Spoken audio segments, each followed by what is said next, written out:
નમસ્કાર વિદ્યાર્થી મિત્રો, શ્રી કર્મયોગ વિદ્યા સંકુલ હબુકવડ આયોજિત ઓનલાઈન વર્ગમાં ધોરણ 9 અને ગણિતમાં આપણે અત્યાર સુધીમાં આમ જોવા જઈએ તો ઘણા પ્રકરણનો અભ્યાસ કર્યો છે. તમારા સુધી અથવા તમને યાદ રહે એ પ્રમાણે આપણે જોઈએ તો પ્રથમ આપણે પ્રકરણ 2 બહુપદીનો અભ્યાસ કર્યો. ત્યાર પછી પ્રકરણ 13 પૃષ્ઠફળ અને ઘનફળ જોયું. ત્યાર પછી પ્રકરણ 15મું સંભાવનાનો આપણે પરિચય મેળવ્યો. ત્યાર પછી 5મું પ્રકરણ યુક્લિડની ભૂમિતિનો પરિચય અને છેલ્લે આપણે યામ ભૂમિતિનો અભ્યાસ કર્યો. એટલે એ પ્રમાણે કુલ જોઈએ તો 5 પ્રકરણ આપણે પૂર્ણ કર્યા છે. અને આજે આપણે આપણા ગણિતનું પહેલું પ્રકરણ અને આપણા અભ્યાસક્રમનું 6થું પ્રકરણ શરૂ કરવા જઈ રહ્યા છીએ. પ્રકરણનું નામ છે સંખ્યા પદ્ધતિ.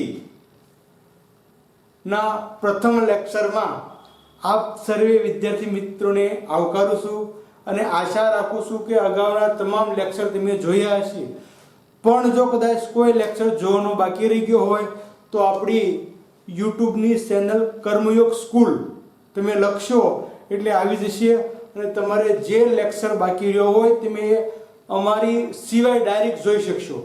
આપણે યુટ્યુબ ઉપર કર્મયોગ સ્કૂલ નામની એક આપણી યુટ્યુબ વેબ વિકસાવી છે, જેના ઉપર તમે આ માહિતી મેળવી શકશો. એટલે જો કોઈ પણ વિદ્યાર્થી મિત્રોને કોઈ પણ લેક્ચર બાકી રહી ગયા હોય તો તમે એનો ફરી પાછો અભ્યાસ કરી શકો છો. તો આજે આપણે પ્રથમ પ્રકરણ સંખ્યા પદ્ધતિનો અભ્યાસ કરવાનો છે. તો વિદ્યાર્થી મિત્રો, સંખ્યા પદ્ધતિ એટલે શું? તો જ્યારે આપણે પાપા પગલી માંડી અને પહેલા ધોરણમાં દાખલ થઈ ત્યારે આપણને શરૂઆતમાં એકડા શીખવવામાં આવે. એકડે 1 બગડે 2.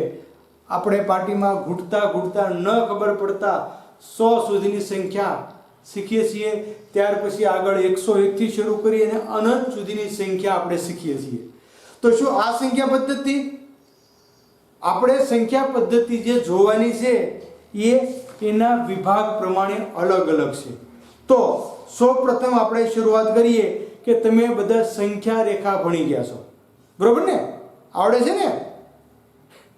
હા, સંખ્યા રેખા ઉપર નિરૂપણ કરવાનું. કેમ કે આની પહેલા આપણે આલેખ શીખ્યા, યામ ભૂમિતિ. યામ ભૂમિતિમાં ઊભી અને આડી બે રેખા આવી. આપણે ખાલી આડી રેખાની વાત કરવાની છે આજે. તો સંખ્યા પદ્ધતિનો આપણે અભ્યાસ કર્યો છે. આ સંખ્યા રેખા, સંખ્યા રેખા ઉપર એક બિંદુ ઉગમ બિંદુ O તરીકે લેવામાં આવે છે, જેના યામ છે 0 0 અને ક્રમાનુસાર ડાબી બાજુ ધન સંખ્યા અને જમણી બાજુ ઋણ સંખ્યા આવે છે. તો આપણે જોઈએ 1 2 3 4 5 6 આમ અનંત સુધી. આ બાજુ તમે હાલો તો -1 -2 -3 આમ અનંત સુધી. તો આ સંખ્યા પદ્ધતિમાં આપણે આ સંખ્યાનો અભ્યાસ કરવાનો છે. તો અહીંથી આપણે જોઈએ તો આપણી નજર સમક્ષ ડાયરેક્ટ 3 સંખ્યા આવશે. એક 0, એક ધન સંખ્યા અને એક ઋણ સંખ્યા. આના દ્વારા આપણે સંખ્યા પદ્ધતિનું આપણું જ્ઞાન જે છે એ આગળ લઈ જવાનું છે. અહીંયા સુધી આપણને ખબર છે કે ભાઈ શૂન્ય એ ધન પણ નથી અને ઋણ પણ નથી, બરોબર ને? શૂન્ય જે છે એ ધન પણ સંખ્યા નથી અને ઋણ સંખ્યા પણ નથી. ત્યાર પછીના જે ડાબી બાજુની સંખ્યા છે 1 2 3 4 5 6 આ ધન સંખ્યા છે. -1 -2 -3 -4 -5 -6 આ ઋણ સંખ્યા છે. વિદ્યાર્થી મિત્રો, આપણા મગજમાં શીખ્યા ત્યારનો એક પ્રશ્ન છે, આજે ફરી પછી તમને દોહરાવું છું કે જેમ ડાબી બાજુ હાલો એમ મૂલ્ય વધતું જાય, જમણી બાજુ જશે મૂલ્ય ઘટતું જશે. અહીંથી તમે જુઓ 0 થી અહીંયા આવ્યો એટલે 1 મૂલ્ય થયું, અહીંયા આવ્યો એટલે 2 મૂલ્ય થયું, અહીંયા આવ્યો એટલે 3 થયું, ફરી પાછું આ બાજુ એટલે 2 1 ઘટ્યું, આ બાજુ એટલે 1 1 ઘટ્યું, અહીંયા આવ્યો એટલે 0 1 ઘટ્યું, અહીંયા આવ્યો એટલે -1 થઈ ગયું, ઉલટું ઘટ્યું. માઇનસ સંખ્યા છે એ નાની સંખ્યા છે અને પ્લસ સંખ્યા છે એ મોટી સંખ્યા છે. તો આના ઉપરથી આપણે સંખ્યા રેખા ઉપરથી આપણે આપણા જે ગણો છે એનો પરિચય મેળવવાનો છે અને સંખ્યા પદ્ધતિનો અભ્યાસ કરવાનો છે. તો પહેલો પોઈન્ટ આપણે જોઈએ છીએ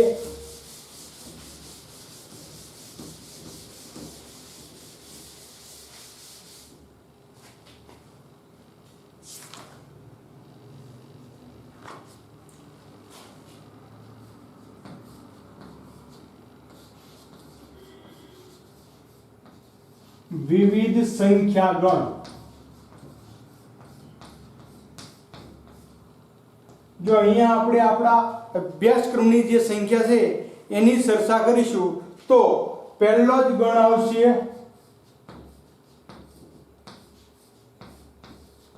પ્રાકૃતિક સંખ્યા ગણ.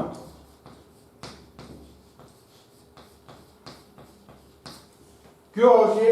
પ્રાકૃતિક સંખ્યા ગણ n. પ્રાકૃતિક સંખ્યા ગણ n માં માત્ર ને માત્ર ધન સંખ્યાનો સમાવેશ થાય છે. આપણે જે શીખ્યા હતા 1 2 3 4 5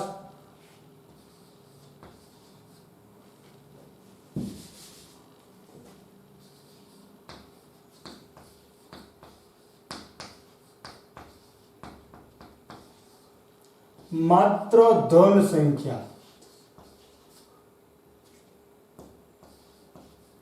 આમાં ઋણ સંખ્યા આવતી નથી, ખાસ યાદ રાખજો. બીજી બાબત આપણે ધન સંખ્યા રેખા ઉપર જોઈતી, ફરી નાની દોરી તમને ખ્યાલ રહે એટલા માટે. તો 0 1 2 3 4 -1 -2. તો અહીંથી પ્રાકૃતિક સંખ્યા અહીંથી શું થાય? 1 થી શરૂ થાય છે. ત્યાર પછી બીજી સંખ્યા આવશે આમાં ને આમાં પૂર્ણ સંખ્યા.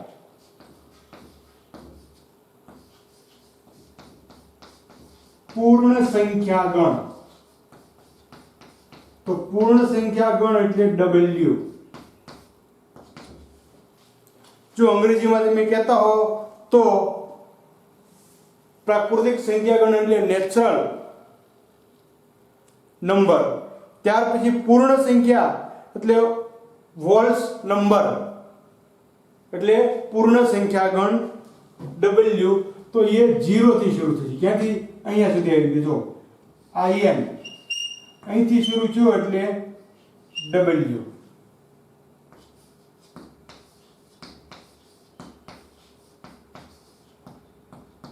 અનંત સુધી. તો આમાં તમારા મગજમાં ખ્યાલ કઈ કઈ સંખ્યા આવશે? શૂન્ય અને ધન સંખ્યા.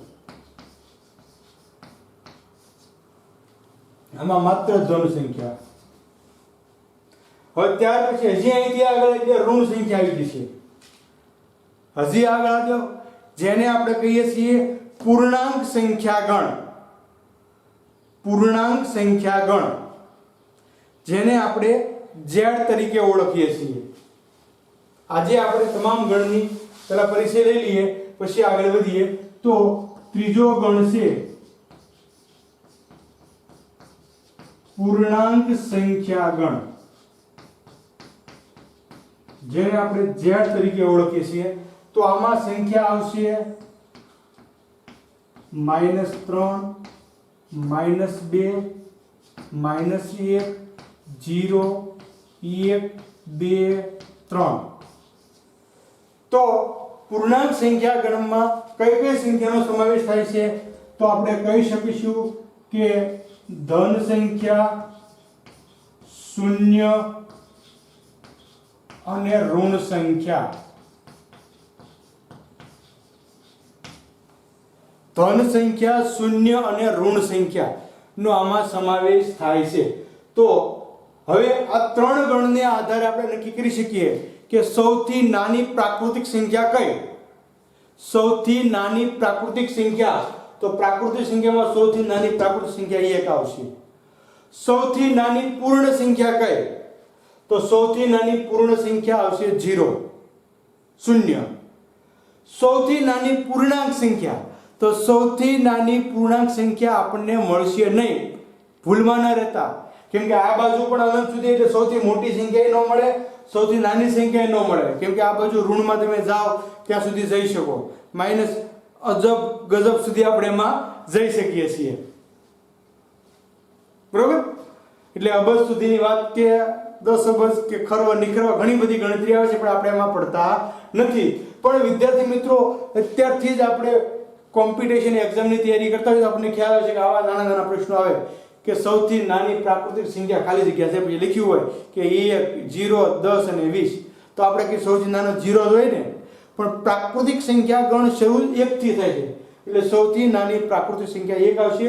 પૂર્ણ સંખ્યા હોય તો 0 આવે. ત્યાર પછી નેક્સ્ટ ચોથો ગણ છે સમય સંખ્યા ગણ.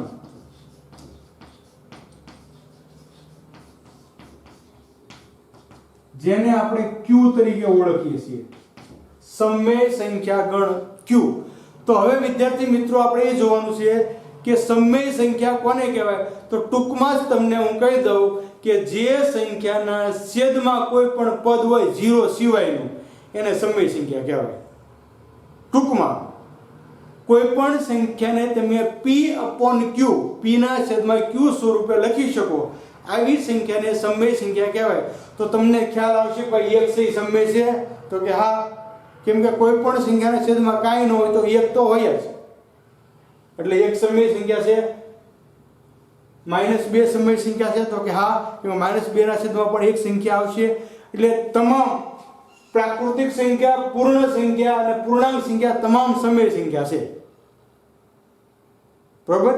એટલે Q સમય સંખ્યા ગણમાં આપણે જ્યારે કોઈ પણ અપૂર્ણાંક સંખ્યા હોય તો એનો આપણે સમય સંખ્યામાં સમાવેશ કરીએ છીએ. કેવી સંખ્યા? અપૂર્ણાંક સંખ્યા.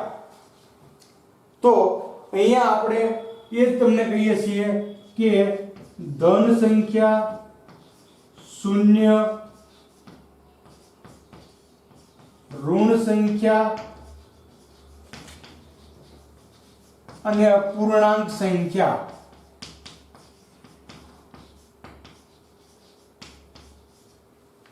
અને અંતે છેલ્લે પાંચમો ગણ આવશે વાસ્તવિક સંખ્યા ગણ.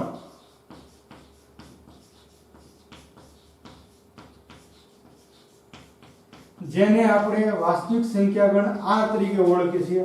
આમાં તમામ સંખ્યા આવી જાય, સમય, અસમય, ઋણ, બધી કોઈ પણ સંખ્યા હોય આનો સમાવેશ વાસ્તવિક સંખ્યા ગણમાં કરવામાં આવે છે. ધન સંખ્યા હોય, ઋણ સંખ્યા હોય, શૂન્ય હોય, સમય હોય કે અસમય હોય, અપૂર્ણાંક હોય, તમામ સંખ્યાનો આમાં સમાવેશ થાય છે. તો આ રીતે આપણે કુલ આપણા જે પારિભાષિક 5 ગણો છે એની ચર્ચા કરી અને એના આધારે પ્રશ્નોત્તરી કઈ રીતે થઈ શકે છે એ પણ આપણે જોયું. હવે આના આધારે આપણે એક વિધાન એવું કરી શકીએ છીએ કે n belongs to w belongs to z belongs to q belongs to r. n ગણ આખો w માં સમાય છે, એટલે કે n ગણના તમામ સંખ્યાઓ w માં આવે. એટલે આપણી ભાષામાં કહેવું હોય તો કહી શકીએ કે પ્રાકૃતિક સંખ્યા ગણના તમામ સભ્યો પૂર્ણ સંખ્યા ગણમાં છે. પૂર્ણ ગણના તમામ સભ્યો z માં છે, એટલે કે પૂર્ણાંક સંખ્યામાં છે. અને પૂર્ણાંકના તમામ સભ્યો સમય સંખ્યામાં છે, અને સમય સંખ્યાના તમામ સભ્યો જે છે એ વાસ્તવિક સંખ્યા ગણ r ની અંદર આવેલા છે, એની સાથે જોડાયેલા છે. કોઈ પણ સંખ્યા આવે તો આપણે એ કહી શકતા હોવા જોઈએ. ગણની ભાષામાં કેવું હોય તો એમાં પણ આપણે કહી શકીએ છીએ, અહીંયા લખું છું હું કે n ઉપગણ છે w, ઉપગણ છે z, ઉપગણ છે q અને ઉપગણ છે r. ક્રમાનુસાર આમ જેમ ગણ મોટો થતા આમ જાય એમ ગણ ઘટતો જશે. એટલે ફરી વખત કોઈ પણ પ્રશ્નો આવે તો આપણે કહી શકીએ અને એના જવાબ આપણે આપી શકતા હોવા જોઈએ. હવે આ જે આપણે બાબત જોઈ એના આધારે હું તમને થોડાક પ્રશ્નો લખાવું છું જે આપણે જોઈ લઈએ.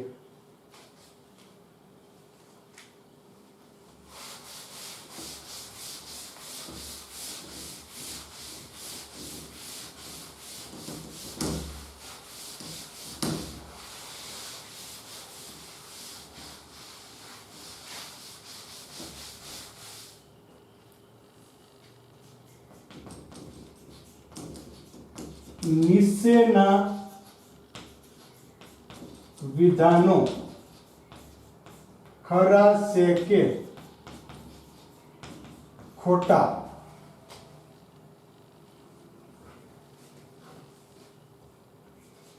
તે કારણ સહિત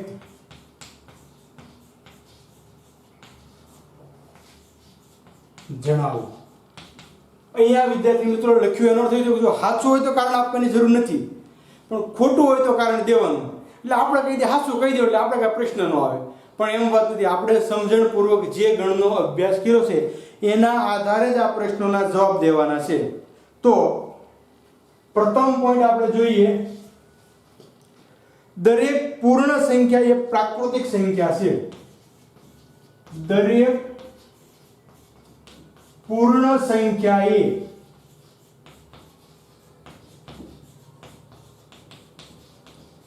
પ્રાકૃતિક સંખ્યા છે.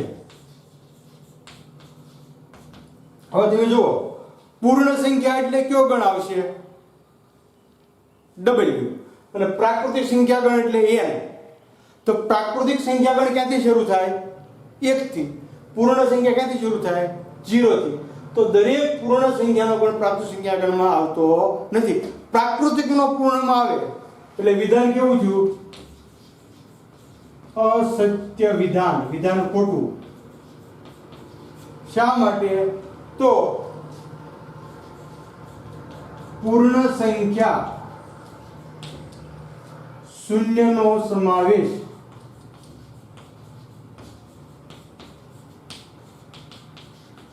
પ્રાકૃતિક સંખ્યામાં નથી. ખ્યાલ આવી ગયો? એટલે દરેક પૂર્ણ સંખ્યા છે એ પ્રાકૃતિક સંખ્યામાં સમાયેલી હોતી નથી. ત્યાર પછી બીજું વિધાન આપણે જોઈએ, તો દરેક પૂર્ણાંક એ સમય સંખ્યા છે. દરેક પૂર્ણાંક સંખ્યા એ સમય સંખ્યા છે. તો આપણે જોવાનું છે પૂર્ણાંક સંખ્યા ગણ એટલે Q, સોરી પૂર્ણાંક સંખ્યા ગણ એટલે Z અને સમય સંખ્યા ગણ એટલે Q.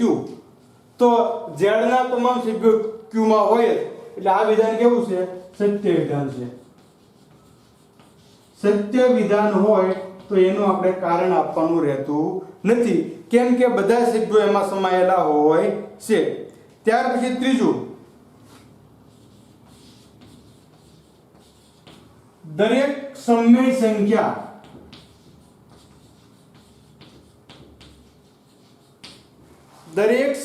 સંખ્યા એ પૂર્ણાંક છે.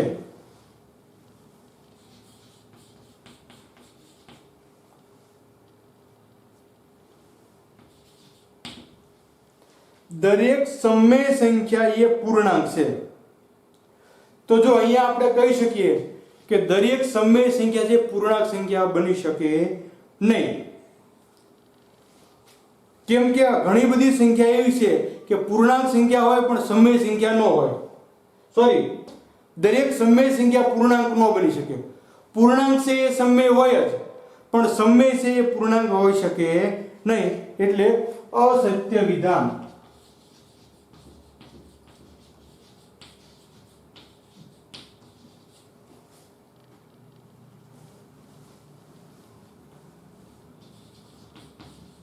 કારણ કે દરેક સમય સંખ્યા પૂર્ણાંક ન હોઈ શકે. દાખલા તરીકે 3/5. જો તમે 3 ને 5 વડે ભાંગો એટલે એનો ભાગાકાર હાલ્યા જ કરશે, એમના અટકશે જ નહીં. અખતરો કરજો, આખું પાનું ભરી દેજો. 3 ને તમારે 5 વડે ભાંગવાના છે. આ રીતે પોઈન્ટ મૂકીને શરૂ કરી દેજો. બરોબર, આગે રાખજો.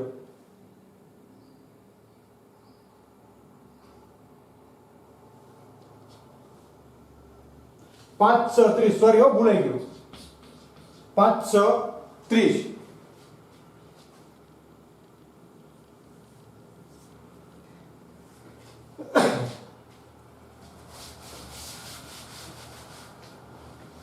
ન હોઈ શકે. કેમ કે સમય સંખ્યા છે એ પૂર્ણ સંખ્યા ન હોઈ શકે. આપણે કીધું હતું ઉદાહરણ 3/5. જો આ સમય સંખ્યા છે પણ પૂર્ણાંક સંખ્યાનો કે પૂરી સંખ્યા નથી, અપૂર્ણાંક છે. અપૂર્ણાંકનો સમાવેશ પૂર્ણાંક સંખ્યામાં થતો નથી. સોરી, હું થોડોક મિસગાઈડમાં થતો રહ્યો. હું સમય અને અસમય સંખ્યાના પોઈન્ટમાં થતો રહ્યો હતો. ફરી પાછા આવીએ છીએ આપણે કે દરેક સમય સંખ્યા જે પૂર્ણાંક ન હોઈ શકે. ઉદાહરણ 3/5. તમે કોઈ પણ સંખ્યા લખી શકો. કેમ કે આ સંખ્યા જે છે, આ સંખ્યા છે એ પૂર્ણ સંખ્યા નથી, અપૂર્ણાંક સંખ્યા છે. અને અપૂર્ણાંક સંખ્યાનો સમાવેશ પૂર્ણાંકમાં થતો નથી. આ રીતે આપણે એનો જવાબ કરી શકીએ. નેક્સ્ટ, ચોથો પોઈન્ટ આપણે જોઈએ.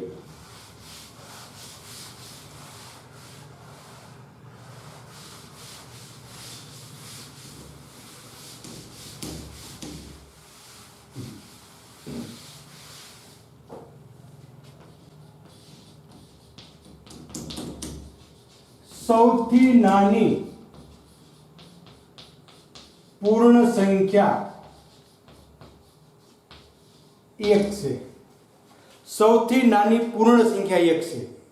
તો અહીંયા આપણે વિધાન તારીખ પ્રમાણે કહી શકીએ કે સૌથી નાની પૂર્ણ સંખ્યા 0 છે, 1 નથી. સૌથી નાની પ્રાકૃતિક સંખ્યા 1 છે, એટલે અસત્ય વિધાન. અસત્ય વિધાન. શા માટે? તો કારણ કે સૌથી નાની પૂર્ણ સંખ્યા 0 છે, 1 નથી. પાંચમો પોઈન્ટ આપણે જોઈએ. દરેક પ્રાકૃતિક સંખ્યા એ પૂર્ણ સંખ્યા છે. દરેક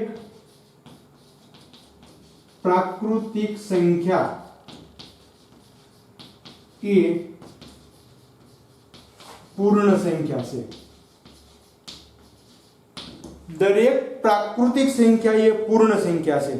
જો અહીંયા આપણે જોઈ શકીએ છીએ કે પ્રાકૃતિક સંખ્યા 1 થી શરૂ થાય છે અને પૂર્ણ સંખ્યા 0 થી શરૂ થાય છે, એટલે આ સત્ય વિધાન છે.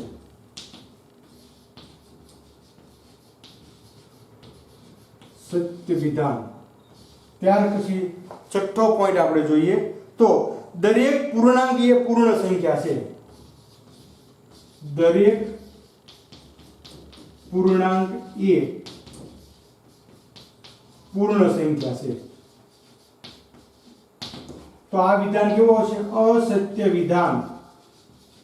શા માટે? તો આપણે કહી શકીએ કે પૂર્ણ સંખ્યા 0 થી શરૂ થાય છે. પૂર્ણાંક સંખ્યામાં ઋણ સંખ્યા પણ આવે, એટલે પૂર્ણાંક સંખ્યા છે પૂર્ણ સંખ્યા. દરેક પૂર્ણાંક સંખ્યા છે પૂર્ણ સંખ્યા ન હોઈ શકે. દરેક પૂર્ણાંક સંખ્યા પૂર્ણ સંખ્યા ન હોઈ શકે. ઉદાહરણ -5. -5 જે છે પૂર્ણાંક સંખ્યા છે પણ પૂર્ણ સંખ્યા નથી. પૂર્ણ સંખ્યામાં માત્ર ને માત્ર 0 અને 1 થી શરૂ થઈને અનંત સંખ્યા આવે, ઋણ સંખ્યા આવતી નથી. એવી જ રીતે સાતમો પોઈન્ટ, દરેક સમય સંખ્યા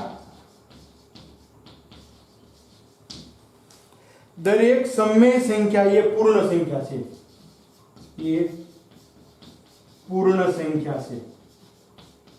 તો અહીંયા પણ અસત્ય વિધાન આવશે. શા માટે? તો સમય સંખ્યા છે એ દરેક સમય સંખ્યા પૂર્ણ હોતી નથી. દરેક પૂર્ણ સંખ્યા સમય હોય પણ સમય સંખ્યા પૂર્ણ હોય એવો આપણે કહી શકતા નથી. તો આ 7 વિધાનો આપણે જોયા. હવે આપણે મૂળ વાત, આપણે અત્યાર સુધીમાં તમે પ્રાકૃતિક સંખ્યાનો અભ્યાસ કર્યો છે, પૂર્ણાંક સંખ્યા એટલે ઋણ સંખ્યાનો અભ્યાસ કર્યો છે, અપૂર્ણાંક સંખ્યાનો પણ તમે અભ્યાસ કર્યો છે. અપૂર્ણાંક સંખ્યાના સરવાળા બાદબાકી તમારા ધોરણ 8 માં આવી ગયા કે સજાતીના સરવાળા કેમ થાય, સજાતીના બાદબાકી કેમ થાય, ગુણાકાર ભાગાકાર કેમ થાય.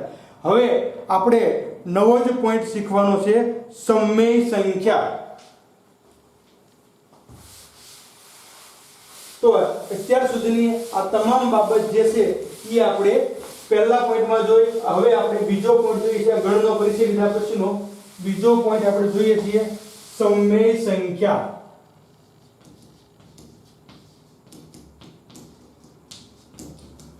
તો પહેલા ગણિતની ભાષામાં એની વ્યાખ્યા આપણે જોઈ લઈએ કે સમય સંખ્યા કોને કહેવાય. તો જો P અને Q પૂર્ણાંક હોય,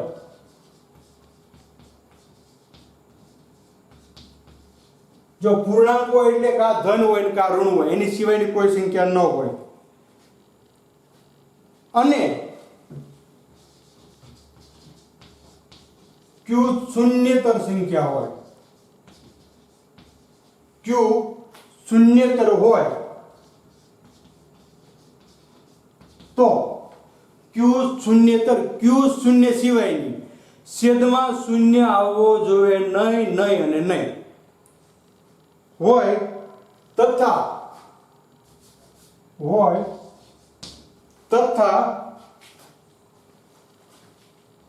R ને P/Q સ્વરૂપે, કોઈ પણ સંખ્યા R ને તમે P/Q સ્વરૂપે લખી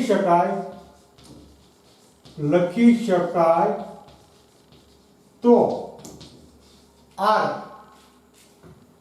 ને સમય સંખ્યા કહેવાય. સમય સંખ્યા કહેવાય. આમાં એક જ વાત છે કે Q not equal to 0. Q માં ક્યારે 0 આવવો જોઈએ નહીં, છેદવાળું પદ છે 0 આવવો જોઈએ નહીં. તેથી આપણે કહી શકીએ, તેથી સમય સંખ્યા R equal to P/Q, Q not equal to 0. આગળની ભાષામાં એની વ્યાખ્યા બની ગઈ કે સમય સંખ્યા R કોઈ પણ સંખ્યા આવી શકે, P/Q તમે લખી શકો અને એમાં Q છે એ 0 હોવો જોઈએ નહીં. હવે આના આધારે આપણે કહી શકીએ કે દરેક સમય સંખ્યા જે છે, તો દરેક સમય સંખ્યા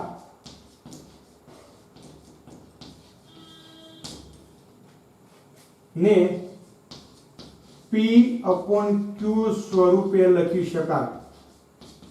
તો એ સમય ગણિત સમય નો કહેવાય. દરેક સમય સંખ્યાને P/Q સ્વરૂપે લખી શકાય. બીજી બાબત આપણે જોઈએ તો સમય સંખ્યાને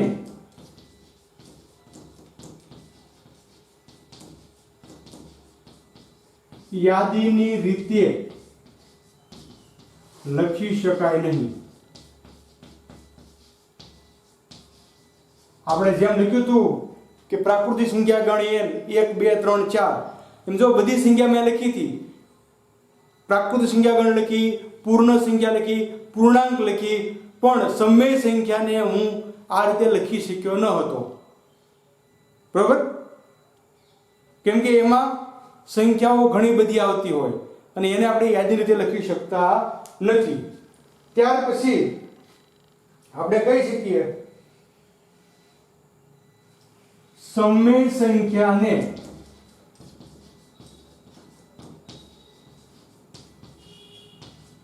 અનન્ય સ્વરૂપમાં દર્શાવી શકાતી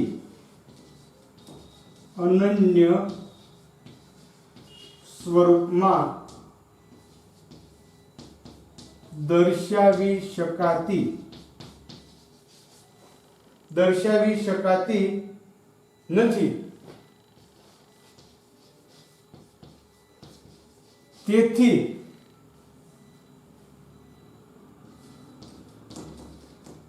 સમય સંખ્યા સમાન છે.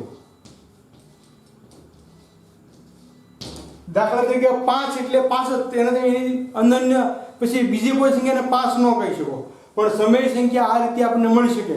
હું એ તમારી સામે લખું છું કે 1/2 લખો અને 3/6 લખો, તો બંનેનો સરખો જ અર્થ થશે. 2/4 લખો તો 1/2 થાય.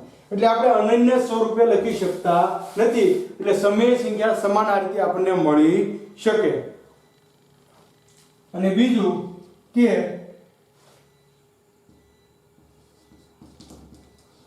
કોઈ પણ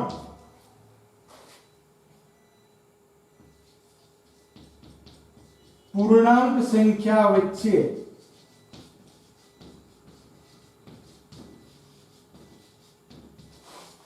અનંત સમય સંખ્યા રહેલી છે. સમય સંખ્યા હોય છે. તમે કોઈ પણ બે પૂર્ણાંક સંખ્યા લો, દાખલા તરીકે -2 અને -3, તો આની વચ્ચે અનંત સમય સંખ્યાઓ આવે. એવી જ રીતે તમે લખો કે 5 અને 6, તો આની વચ્ચે પણ અનંત સમય સંખ્યાઓ આવે છે. એટલે અહીંયા સુધીની બાબત આપણે જોઈ. આજના દિવસે આપણે 2 પોઈન્ટનો અભ્યાસ કર્યો. પ્રથમ પોઈન્ટ વિવિધ પ્રકારના ગણો, આપણે 5 પ્રકારના ગણનો અભ્યાસ કર્યો. ફરી રિપીટ કરું છું કે પ્રાકૃતિક સંખ્યા ગણ n, એમાં માત્ર ધન સંખ્યા આવે. પૂર્ણ સંખ્યા ગણ w, જેમાં ધન અને શૂન્ય સંખ્યા આવે. પૂર્ણાંક સંખ્યા ગણ z, જેમાં ઋણ સંખ્યા, ધન સંખ્યા અને શૂન્ય આવે છે.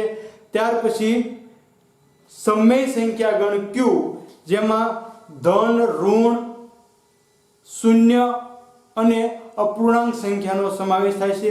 અને છેલ્લે વાસ્તવિક સંખ્યા ગણ r નો આપણે અભ્યાસ કર્યો. ત્યાર પછી આપણે સમય સંખ્યા કોને કહેવાય છે, 9મા ધોરણનો મુખ્ય પોઈન્ટ. આ બાકીના બધા ગણનો અભ્યાસ આપણે અગાઉ કરી ગયા. આની ખાલી સમય સંખ્યા એ વાત નથી, પણ શું છે આપણે અહીંયા જોયું કે કોઈ પણ પૂર્ણાંક સંખ્યા ગણ p અને q ને તમે p/q ના સ્વરૂપમાં લખી શકો, અને q શૂન્યેતર સંખ્યા હોય તો તે સંખ્યાને સમય સંખ્યા કહેવામાં આવે છે. એટલે કે સમય સંખ્યા r = p/q, જ્યાં p not q not = 0. અને આ એના જે પોઈન્ટ છે એ આપણે જોયા. તમામ પોઈન્ટ વિદ્યાર્થી મિત્રો યાદ રાખજો. હવે પછી આપણે સમય સંખ્યાની આગળની બાબત જે છે એ નેક્સ્ટ પીરિયડમાં જોઈશું. ખૂબ ખૂબ ધન્યવાદ.